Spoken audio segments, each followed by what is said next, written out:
exercises na available. Usahay mo jogging pa na sila sa'yo kay sa buntag.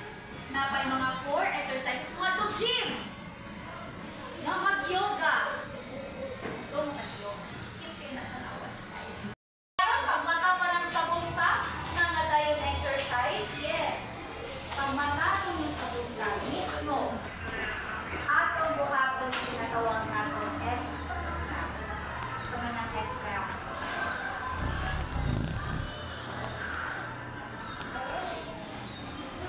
So, kabalo po, madili pa na ko na makuha within 60 seconds. But I challenge you na ato makonsume 60 seconds in one breath. So, una niyong buhaton, pag mata pa lang sa buntag, kuha mo mga quiet place. Ato mo sa inyong pinaka-quiet na place. Relax. Breathe through the nose. Tinanglan puno si diaphragm and then slowly release the air.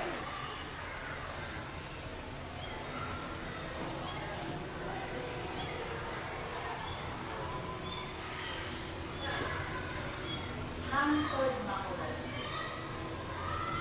Challenge, 60 seconds. Ikaw mo, sis! Ako pa yung natin ako masaya.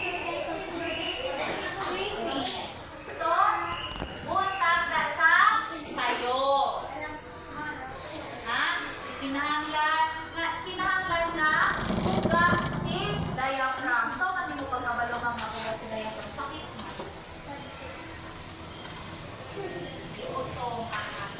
So, hinay-hinay lang ang pag-release. Control the release of air. So, kinanglan relax ang lawas. Walang meditation, no? Time is 60 seconds. Gamay na lang ang panahon. Gamay. Taas ko ang 60 seconds. Okay, seconds. Tapos, before mo matulog, makingutak ang matara. Ano na naman before matulog karon? Yes.